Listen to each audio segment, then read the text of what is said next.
इस कार्यक्रम के प्रायोजक हैं कृषि मंत्रालय, भारत सरकार।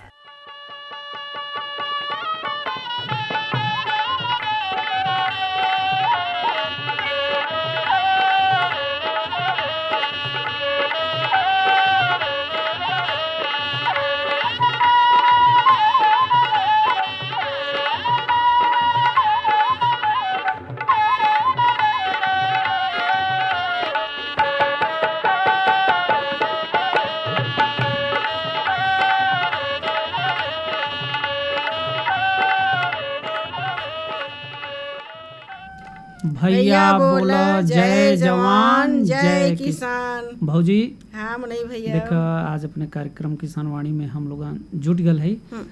अपन किसान भैया लोग भी खेती बाड़ी में एकदम लगल हमा। हाँ। जहाँ धान का नर्सरी तैयार बा वहाँ एकदम जोर शोर से अपन धान का रोपाई करत हमा। देखा हम लोगन खेती बाड़ी करीला, लेकिन ये प्रयास करीला कि खेती बाड़ी के साथ साथ कृषि विविधीकरण अपनाई। माने जौने में सब कुछ हम लोगन करी, माने पशुपालन करी, मुर्गी पालन करी, बकरी पालन मछली पालन करी। बिल्कुल देखा मछली पालन का बात कैलू ना। हाँ। तो एक बात हमरे जेहन में आ गई। हाँ। देखा भारत एक कृषि प्रधान देश है, जहाँ कृषि के साथ साथ मछली पालन और ग्रामीण अर्थव्यवस्था की ये बड़ी अहम हिस्सा बा। हाँ।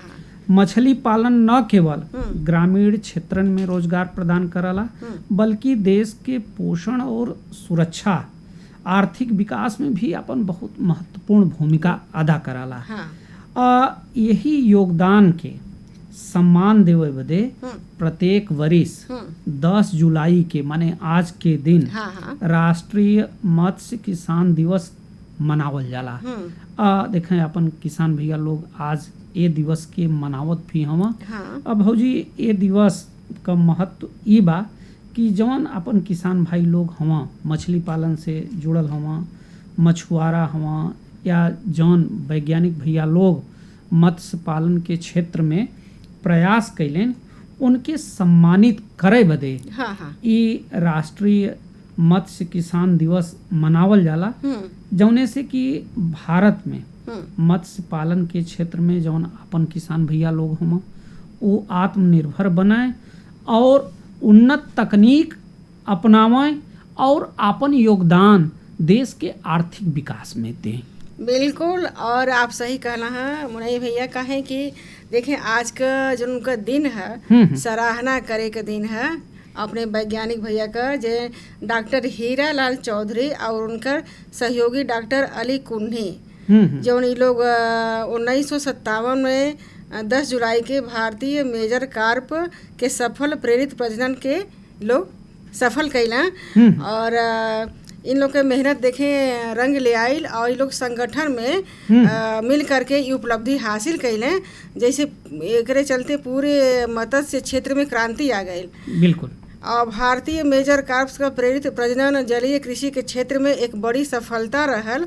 काहे कि किसान अब तक जो मछली के बीज न संग्रह के लिए कड़ी मेहनत करत रहले और प्राकृतिक संसाधन पर निर्भर रहले।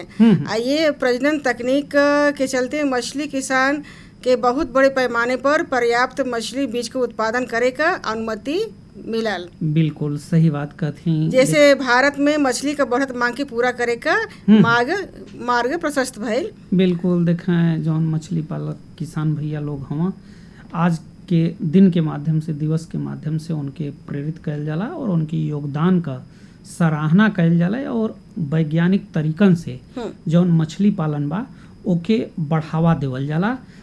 जलवायु परिवर्तन, जल स्रोत का कमी और जल प्रदूषण जैसन मुद्दन का समाधान पर भी आज के दिन चर्चा कयल जाला। और जौन अपन सरकारी योजना बा उनमें अनुदान कैसे प्राप्त कर सकना अपन मछली पालक किसान भैया लोग, तो ओकर भी प्रचार प्रसार कयल जाला और मछली पालन से युवा लोग कैसे जोड़ें और उनके अंदर स्वरोजगार का अवसर कैसे उत्पन्न हो, एकर भी चर्चा कयल जाला। आगे भी भौजी हम लोगन चर्चा करब, बात कही करब। लेकिन हम कहा मुनई भैया कि वर्तमान में भारत जलीय कृषि के लिए दुनिया में दूसरे स्थान पर है। तो ये तो अच्छी उपलब्धि है ना। बिल्कुल भौजी एकदम अच्छी उपलब्धि बा। देखें आज अपने कार्यक्रम में होई काका अपने किसान भाई लोगन के बताए दी हम लोगन। तो अधिक लाभ के लिए पिजरा मछली पालन धर्मेंद्र भारद्वाज जौन हुआ मत्स्य पालक हुआ कटौधी दुधी का, इनसे जगत नारायण भैया का बातचीत बा। इस जानकारी अनुभव को बात सुनल जाई। एक साथे साथे मन मनसान भी हुई डॉक्टर देवेंद्र कुमार लाल और उनके संघाती लोगन का। अब बाजार भाव भी जानल जाए। बिल्कुल। लेकिन सबसे पहले अगर आप कहत हो कि जानकारी सुन लिहल जाए तो अधिक लाभ के लिए करें पिजरा मछली पालन धर्मेंद्र भारद्वाज जौन मत्स्य पालक कटौधी दूधी का हवा, तो उनसे जौन जगत नारायण भैया का बातचीत होता हम लोग पहले सुन लिहल जाए। किसान भाइयों बहनों, हम लोग खेती किसानी तो करते ही हैं, साथ साथ विभिन्न प्रकार के अलग से युक्ति अपनाते हैं जिससे कि अच्छा उत्पादन हो। इसके लिए कभी शहद उत्पादन के युक्ति अपनाते हैं, तो कभी मछली पालन और पोल्ट्री फार्म वगैरह के भी, डेयरी फार्म के भी हम लोग बहुत उत्साह के साथ करने का प्रयास करते हैं ताकि खेती के साथ साथ अच्छा कुछ मुनाफा हो सके। लेकिन आज हम लोग बातचीत करेंगे कि मछली पालन किन किन विधियों से की जा सकती है और इसमें अगर सभी किसान भाई लोग भी अगर इसको अपना करके करना चाहें तो उनको किन किन बातों को ध्यान में रखना पड़ेगा। क्योंकि एक बहुत ही उत्साहित और बहुत दिन से मत्स्य पालन कर रहे हैं श्री धर्मेंद्र भारद्वाज जी। आप सोनभद्र जनपद अंतर्गत दुधी बला के कटौंधी गांव से हैं और आप अच्छा तरकीब जानते हैं मछली पालन का, और यहाँ तक कि हर जगह गाँव में घूम करके लोगों को प्रशिक्षण भी देने का काम करते हैं। आपसे मुलाकात हो रही है और आप चूँकि स्टूडियो में आए हैं, आपका बहुत बहुत स्वागत है। धन्यवाद। तो धर्मेंद्र भारद्वाज जी, ये जो मछली पालन करने के तौर तरीका आपसे पहले भी बातचीत हुई है हम लोगों की। जी जी। और लगभग जो कम पानी होते हैं उसमें आप मछली पालन करने का बहुत ही अच्छा प्रशिक्षण देते हैं। लेकिन इस समय जो हम लोग के सोनभद्र जनपद अंतर्गत बहुत सारे ऐसे बड़े बड़े जलाशय हैं, जैसे रिहंद डैम की बात की जाए या तो ओबरा डैम की बात की जाए या और तमाम ऐसे हैं जो कि बहुत, अब कन्हर भी समय हो गया है जी, उसमें जी। बहुत पानी रुके हुए हैं। लेकिन इतने अधिक गहरा पानी होने की वजह से उसमें अगर मछलियों को डाल दी जाए जी। तो सब इधर उधर खो जाएंगे, नहीं मिल पाएंगे अगर उसको हम लोग इकट्ठा करना चाहें तो ऐसे स्थिति में कौन सा विधि ऐसा है जिससे कि उसमें भी हम लोग मछली पालन कर सकते हैं? देखें, ऐसा है कि जैसे आप बताए कि मछलियां डाल दी जाए तो इधर इधर हो जाएं, वो तो जैसे ज़्यादा एरिया में उसमें प्रोडक्शन कम मिलेगा। लेकिन सघन पद्धति के माध्यम से अगर हम करना चाहें, जैसे ज़्यादा तालाब, बड़ा तालाब है, रिजर्वायर वगैरह हैं, तो उसमें केज कल्चर जो पिजरा मिल पालन कहा जाता है, हाँ। एक तरीका है, अभी हाल ही के वर्षों में जो है ज़्यादा प्रचलन में आया है। अच्छा। तो वो बड़ी आसानी से किया जा सकता है। उसमें कुछ उसका एडवांटेज है, उसको करने से क्या फ़ायदा है वो आप जानेंगे तो उसके बारे में किसान कुछ जो है उत्साहित होंगे कि हाँ ये किस लिए हमको करना चाहिए। जी जी जी। तो उसमें जैसे कि कम जगह में ज़्यादा मछलियों का पालन होता है। हाँ। और जो खर्चा है उस थोड़ा तालाब की अपेक्षा कम पड़ता है। जो भोजन का है जी, होता क्या है कि कम जगह में ज़्यादा मछलियां हम रखते हैं और उसको मार करके जो हार्वेस्टिंग होता है उसको लागत जो है हार्वेस्टिंग का भी बहुत न के बराबर आती है। अच्छा। हाँ, तो इस तरह से कुछ एडवांटेज है उसका। हाँ। जिसको कि रोग बीमारी भी कम लगती है। हाँ। क्योंकि पानी गहरा रहता है, साफ हमेशा पानी वहाँ उपलब्ध रहता है। अच्छा। और गर्म ठंडा का असर भी नहीं होता है, तो बीमारियों का जो प्रकोप है ये जो है कम आता है मछलियों पर। तो ये बात निकल के आए कि पिजड़ा मत्स्य पालन करने का जो है कि अगर हम लोग युक्ति अपनाएं जी तो अच्छा जो है कि हम लोग मुनाफा ले सकते हैं। लेकिन सबसे बड़ी बात है कि इतने बड़े तालाब में और फिर पिजड़ा के निर्माण करना, तो ये पिजड़ा कहाँ से उपलब्ध हो सकता है हम लोग को? देखिए, अपने अपने तरह से अपन अपन माध्यम से सब लोग करते हैं अलग अलग देशों में। लेकिन जो भारत सरकार एक मानक भी बनाई है 4x6x4 मीटर का। अच्छा। हाँ, एक स्टैंडर्ड मानक है, मान के चलिए। तो उसमें सुगमता से जैसे कुछ मछलियों का प्रचलन ज़्यादा है, जैसे पंगेसियस है, पियासी जिसको बोलते हैं, इसका प्रोडक्शन जो है बहुत बढ़िया हो रहा है। अच्छा। हाँ, क्योंकि गर्म ठंडा जो और तालाब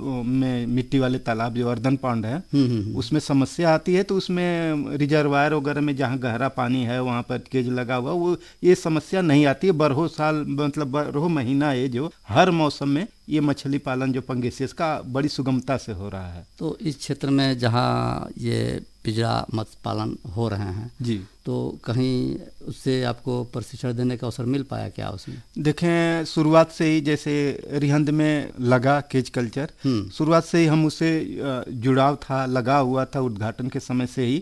तो बराबर उसका हम लोग जाके निरीक्षण करते थे, देखते थे जी। और हार्वेस्टिंग तक ले पूरा हम उसको देखे साथ में रह करके। शुरुआती तौर पे अच्छा अनुभव हमको मिला।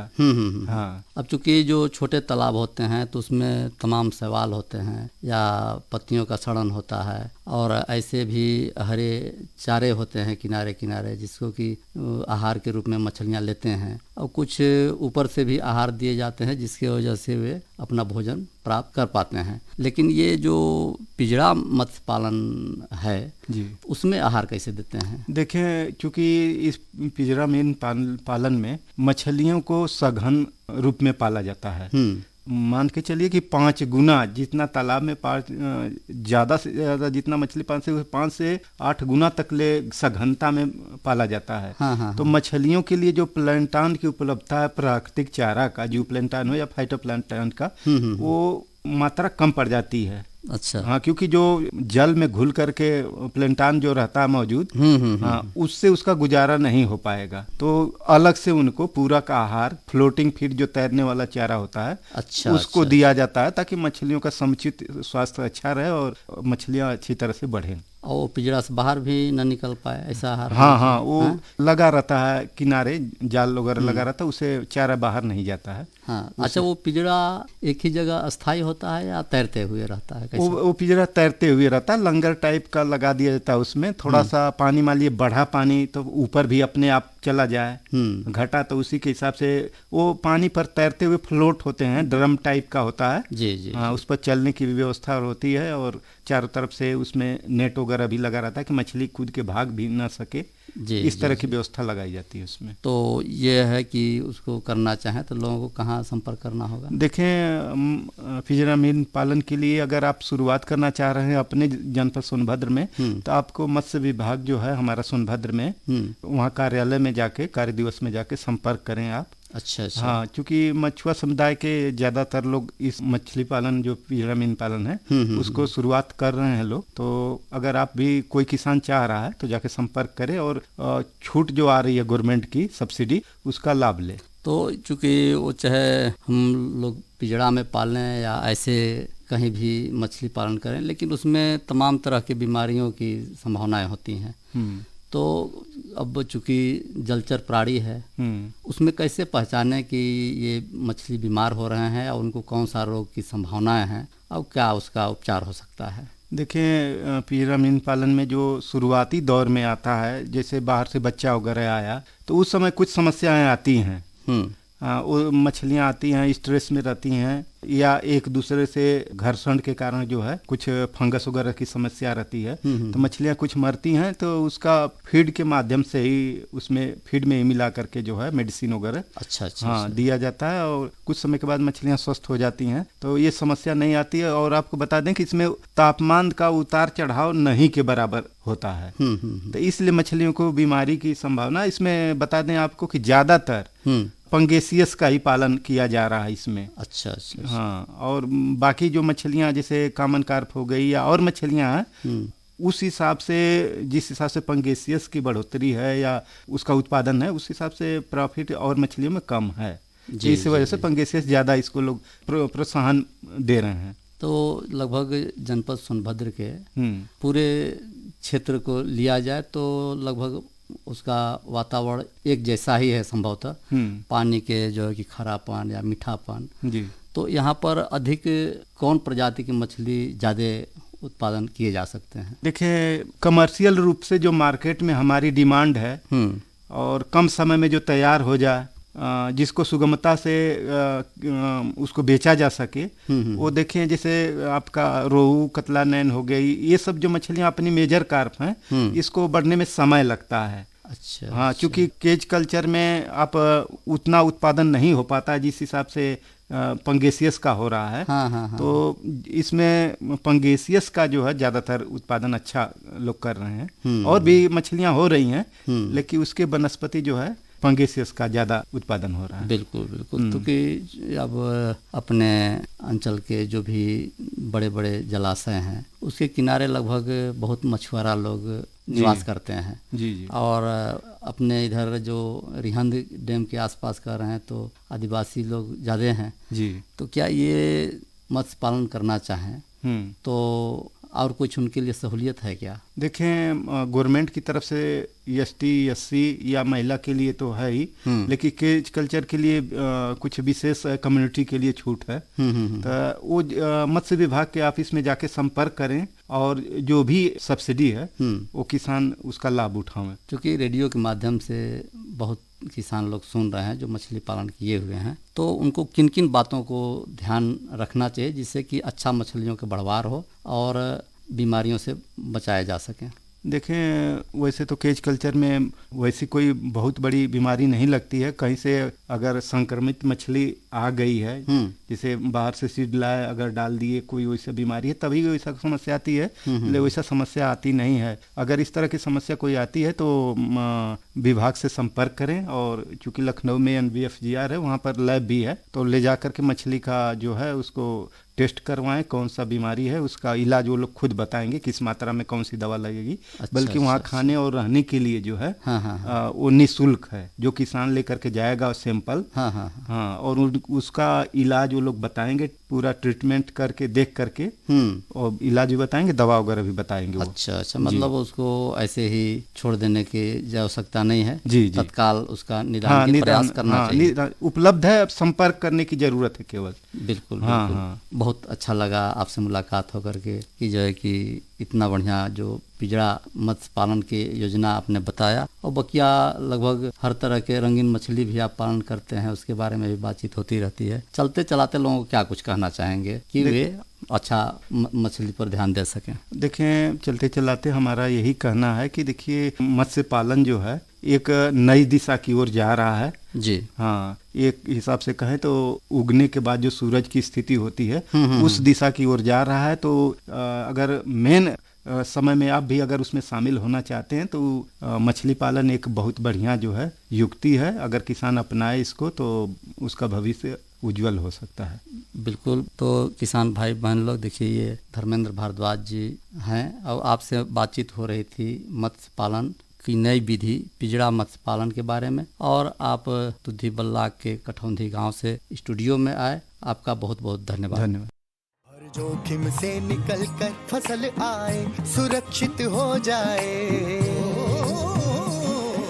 फसल बीमा से हर किसान अब आत्मनिर्भर हो जाए। संकट के समय प्रधानमंत्री फसल बीमा योजना किसानों के लिए वरदान है। अब सूखा पड़े या बाढ़ आ जाए कोई डर नहीं, अब ओले पड़े या कीट पतंगे फसल खा जाए कोई फिक्र नहीं, क्योंकि हमने लिया है प्रधानमंत्री फसल बीमा। बुआई से फसल कटाई तक हर जोखिम का दावा, न्यूनतम प्रीमियम पर अधिकतम भुगतान का वादा। योजना से हर साल जुड़ रहे हैं 5 करोड़ से ज्यादा किसान। अब आपकी है बारी। नजदीकी कृषि कार्यालय, सहकारी समिति, बैंक शाखा, अधिकृत बीमा कंपनी या जन सेवा केंद्र में स्वेच्छा से करा सकते हैं पंजीकरण। फसल बीमा पोर्टल या फसल बीमा ऐप द्वारा भी कराया जा सकता है पंजीकरण। प्रधानमंत्री फसल बीमा योजना, आपकी फसलों का संपूर्ण सुरक्षा कवच। कृषि एवं किसान कल्याण मंत्रालय, भारत सरकार। कपास उत्पादक किसान बहनों और भाइयों, हमारे देश में कपास की उत्पादकता अभी काफी कम है, और बीच में बीटी कॉटन की भी वायरस अटैक के कारण उत्पादकता लगातार घटी है। कपास का उत्पादन कम होता जा रहा है। इसके कारण किसान भी संकट में है। हमारा संकल्प है कपास का उत्पादन बढ़ाना उत्पादन में आने वाली लागत को घटाना, अच्छे बीज, जलवायु अनुकूल जो हो और वायरस अटैक का मुकाबला कर सकें, इसके लिए 11 जुलाई को प्रातः 10 बजे कोयम्बटूर में हमने एक बैठक बुलाई है, जिसमें कपास उत्पादक किसानों के प्रतिनिधि, किसान संगठनों के प्रतिनिधि, आईसीआर के जाने माने सभी वैज्ञानिक, स्वयं डीजी आईसीआर, कपास उत्पादक राज्यों के कृषि मंत्रीगण, राज्य सरकार के अधिकारीगण और कपास उद्योग से, काटन उद्योग से जुड़े हुए प्रतिनिधि एग्रीकल्चर यूनिवर्सिटीज के लोग भी रहेंगे। बहनों और भाइयों, हम गंभीर चिंतन कर रहे हैं कि कपास की उत्पादकता, गुणवत्ता कैसे बढ़े। इस संबंध में अगर आपके कोई सुझाव हो तो कृपया करके टोल फ्री नंबर हमारे विभाग के, कृषि विभाग के 1800-180-1551 पर अवश्य मुझे भेजे। मैं आपके सुझाव को अत्यंत गंभीरता से लूंगा और मिलकर कपास के उत्पादन को बढ़ाने के लिए हम रोड मैप बनाएंगे। बहुत बहुत धन्यवाद। भाजी देखें, ये संदेश से पहले हम लोगों ने जानकारी सुन ली। अधिक लाभ के लिए अधिक लाभ के लिए करें पिंजरा मछली पालन। धर्मेंद्र भारद्वाज भैया रना है। देखें कितना बढ़िया संदेश भी रहल। देखें आज का मौसम का जानकारी हम अपने किसान भैया लोगन के दे दें तो आज का अधिकतम तापमान बा 33 डिग्री सेल्सियस और न्यूनतम तापमान बा 23 डिग्री सेल्सियस। ये मौसम का जानकारी रहल है। अब देखें हम तो कहब कि आपके हाथ में आज का बाजार भाव बा। हाँ। अपने किसान भैया लोगन के रावटसगंज सब्जी मंडी का बाजार भाव बता दें। हाँ, तो हम जल्दी से बता दें कि लाल आलू है, सब कुंतल में है। लाल आलू है 1700 से 1800 रुपये कुंतल। सफ़ेद आलू है 1500 से 1600 रुपये कुंतल। प्याज है 1000 से 1200 रुपया। लहसुन है 7000 से 8000 रुपया। परवल है 3000 से 3500 रुपया कुंतल। भिंडी है 1500 से 2000 रुपया। करेला है 3500 से 3800 रुपया। नेनुआ है 2000 से 2200 रुपया। लौकी है 800 से 600 रुपया कुंतल। बोड़ा है 1500 से 1800 रुपया। टमाटर है 3000 से 3500 रुपया। बैगन है 2200 से 2500 रुपया। फूल गोभी है 2500 से 3000 रुपया सैकड़ा। पत्ता गोभी है 1500 से 1600 रुपया सैकड़ा। चुकंदर है 1800 से 2000 रुपया कुंतल। मूली है 2200 से 2500 रुपया कुंतल। मिर्चा है 3500 से 3600 रुपया कुंतल। धनिया है 15000 से 16000 रुपया कुंतल। नींबू है 150 से 200 रुपया सैकड़ा। बिल्कुल भौजी, देखें आज का बाजार भाव रहल है। अब बाबूलाल भैया के दही जा धन्यवाद, लेकिन झूरे झूर न रहे। डॉक्टर देवेंद्र कुमार लाल और उनकर संघाती लोगों ने कहरवा सुनावत हूँ सुन लिया।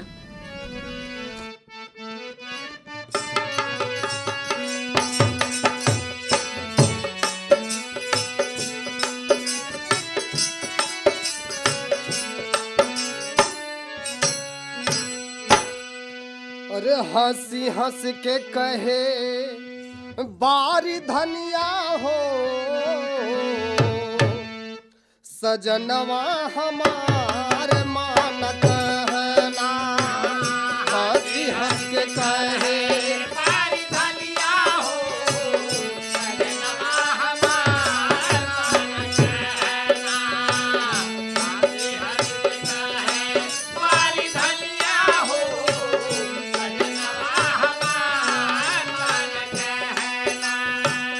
हाथ ले लहर पिया हमहू कुदरिया। हाथ ले लहर पिया हमहू कुदरिया। हाथ ले लहर पिया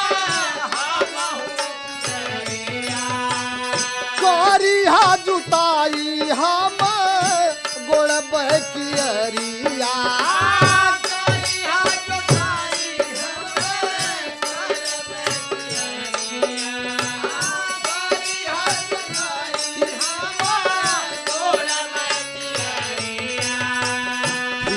मिल के रोपल हो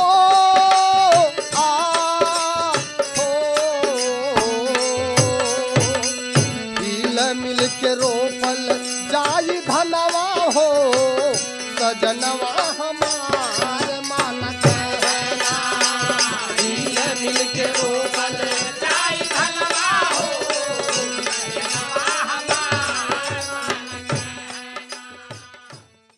अरे अरे अरे क्या कर रहा है? इधर इधर इधर हम बोल रहे हैं तेरे बीजू का पुतला बोल रहा है। पक्षियों से तो हम खेत को बचा लेते हैं, पर इन घातक रसायनों से कैसे बचाएं? मतलब? देख बेटा, तू जो ये अंधाधुंध रसायन मिलाता है ना, मिट्टी की सेहत बिगड़ने लगी है। और जब माटी ही कमजोर पड़ जाएगी तो उपज कैसे सेहतमंद होगी? अरे पहले ऐसा नहीं था। पूछना अपने बड़े बुजुर्गों से, कैसे फसल लहलहाती थी, शुद्धता झलकती थी। हाँ, माटी भी तंदुरुस्त और लोग भी। पहली वाली बात कहाँ? पर अब तो सब यही डाले हैं। सब नहीं, आज भी लाखों जागरूक किसान परंपरागत विधि से फसल उगा रहे हैं। खर्चा कम और उपज की कीमत भी बेहतर पा रहे हैं। सच है? रे बेटे, एक्सपीरियंस से बता रहे हैं, धूप में बाल सफेद नहीं किए हैं। हाँ। ठीक है भाई, मैं भी आज से जैविक खेती शुरू करूंगा।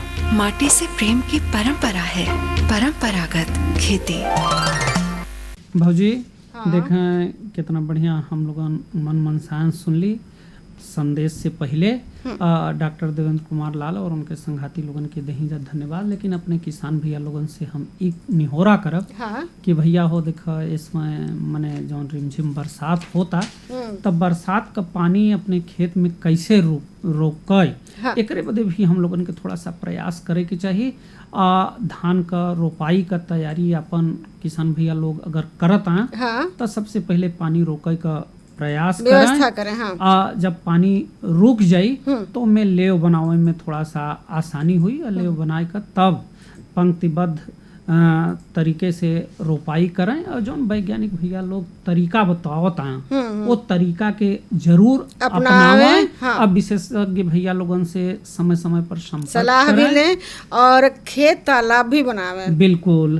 तो अब देखें धीरे धीरे अपने कार्यक्रम का समय होगा। अगली बैठकी में फिर अपने किसान भैया लोगन से मुलाकात हुई, बात हुई तो चले के तो भैया बोला जय जवान जय किसान।